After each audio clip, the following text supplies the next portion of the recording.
Hi friends, welcome to Fauzi's kitchen. ഇന്ന് നമ്മൾ വളരെ എളുപ്പത്തിൽ കുക്കറിൽ ഒരു ബീഫ് മന്തിയാണ് തയ്യാറാക്കുന്നത്. ഇത് ഉണ്ടാക്കാൻ വേണ്ടി 1 കിലോ ബീഫ് ക്ലീൻ ചെയ്തെടുത്ത് വെച്ചിട്ടുണ്ട്.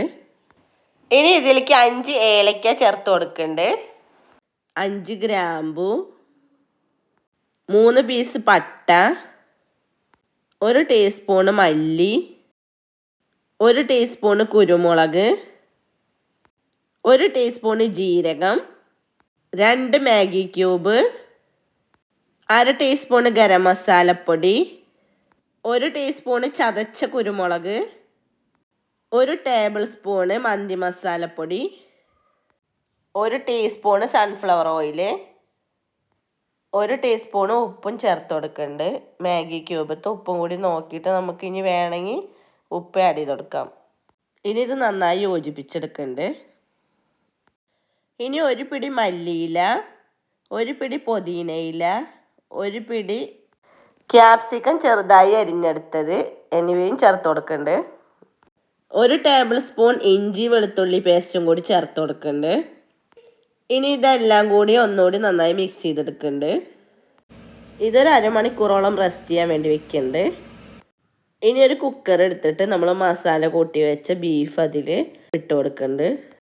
ഇനി ഇതിലേക്ക് 2 ടേബിൾ സ്പൂണ് സൺഫ്ലവർ ഓയിലും കൂടി ഒഴിച്ചു കൊടുക്കുന്നുണ്ട്. ഓയിൽ കുക്കറിൻ്റെ എല്ലാ ഭാഗത്തേക്കും ഒന്ന് എത്തിച്ചു കൊടുക്കുന്നുണ്ട്. നമ്മൾ ബീഫിൽ വെള്ളമൊന്നും ചേർക്കണില്ല, ഓൾറെഡി ബീഫ് വെന്ത് വരുമ്പോൾ അതിൽ വെള്ളം തന്നെ വന്നോളും.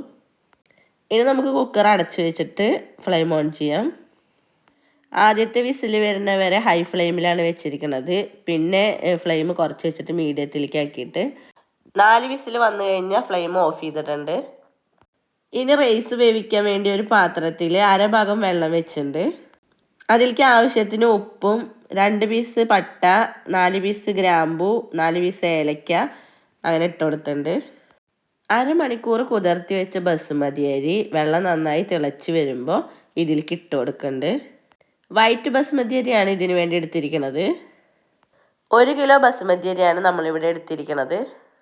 ഇനി ഇതൊന്ന് ഇളക്കി കൊടുത്തിട്ട് നമ്മൾ അടച്ച് വെക്കുന്നുണ്ട്. ഇനി നന്നായി തിളച്ച് വരട്ടെ. ഇപ്പോൾ നമ്മുടെ വെള്ളമൊക്കെ നന്നായി തിളച്ച് വന്ന് അരിയൊക്കെ വെന്ത് വരുന്നുണ്ട്. ഏകദേശം 95% അരി വേവായി കഴിഞ്ഞാൽ നമുക്കിത് ഊറ്റിയെടുക്കാം. ഇപ്പോൾ നമ്മുടെ റൈസ് നോക്കി നോക്കുമ്പോൾ വെന്ത് വന്നിട്ടുണ്ട്. നല്ലോണം വേവരുത്, നമ്മളിനി കുക്കറിലൊന്ന് ഇടേണ്ടതാണ്. ഇനി നമുക്കിത് ഊറ്റിയെടുക്കാം. ഇതുപോലെ മുഴുവനും ഊറ്റിയെടുക്കുന്നുണ്ട്. ഇനി നമ്മുടെ ബീഫ് ഒന്ന് തുറന്ന് നോക്കാം. ഇപ്പോൾ കുക്കറത്തെ എയറൊക്കെ പോയിട്ടുണ്ട്. നമ്മൾ വെള്ളമൊന്നും ചേർത്ത് കൊടുത്തില്ലെങ്കിൽ ഒരുപാട് വെള്ളം ഇറങ്ങി വന്നിട്ടുണ്ട്. ഇതിലത്തെ വെള്ളം ഒന്ന് വറ്റിച്ചെടുക്കുന്നുണ്ട്. ഇപ്പോൾ ഇതിലത്തെ മസാലയൊക്കെ ഒന്ന് വറ്റിയിട്ട് വന്നിട്ടുണ്ട്. ഞാൻ കുറച്ച് മസാല മാറ്റി വെച്ചിട്ടുണ്ട് റൈസിൻ്റെ മുകളിലൂടെ വെച്ച് കൊടുക്കാൻ വേണ്ടിയിട്ട്. ഇനി നമ്മൾ വേവിച്ച് വെച്ച റൈസ് ഇതിലേക്ക് ഇട്ട് കൊടുക്കുന്നുണ്ട്. ഇതിൻ്റെ മുകളിലായിട്ട് നമ്മൾ മാറ്റി വെച്ച ഗ്രേവി ഒന്ന് ഒഴിച്ചു കൊടുക്കുന്നുണ്ട്.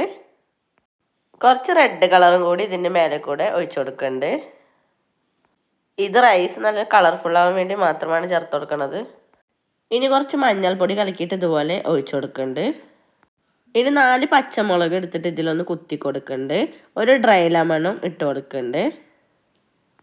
ഇനി ഇത് പുകയ്ക്കാൻ വേണ്ടിയിട്ട് ചിരട്ട ചെറുതായിട്ട് കരിച്ചെടുത്തിട്ട് അതൊരു പാത്രത്തിലാക്കി ഇതിലിട്ട് കൊടുക്കുന്നുണ്ട്.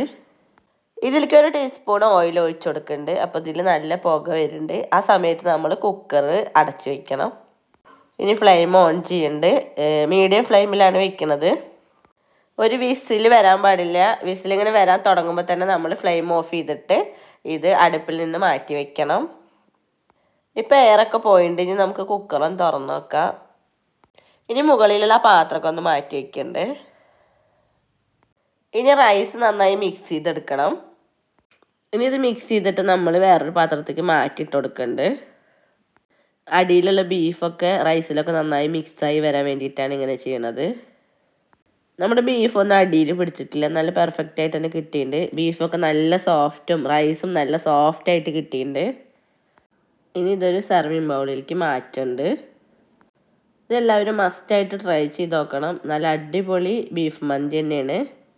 നമ്മുടെ ബീഫിൻ്റെ പീസുകളൊക്കെ കുറച്ചുകൂടി വലുപ്പത്തിൽ വേണ്ടതായിരുന്നു. ഗ്രേവി മാറ്റി വെക്കണതിൻ്റെ കൂടെ കുറച്ച് ബീഫ് മാറ്റി വെച്ചിട്ട് ഞാൻ പാനിലിട്ടിട്ട് ഒന്ന് ഡ്രൈ ആക്കി എടുത്തിട്ടുണ്ടായിരുന്നു. അത് ഇതിൻ്റെ മുകളിൽ വെച്ച് കൊടുക്കുന്നുണ്ട്. ഇത് ചൂടോടെ തന്നെ കഴിക്കണം, ഇല്ലെങ്കിൽ നമ്മുടെ ബീഫിലത്തെ നെയ്യൊക്കെ ഇരുന്നിട്ട് അതിൻ്റെ ടേസ്റ്റ് പോവും. ചൂടോടെ കഴിക്കുമ്പോൾ നല്ല പെർഫെക്റ്റ് ബീഫ് മന്തി തന്നെയാണ്.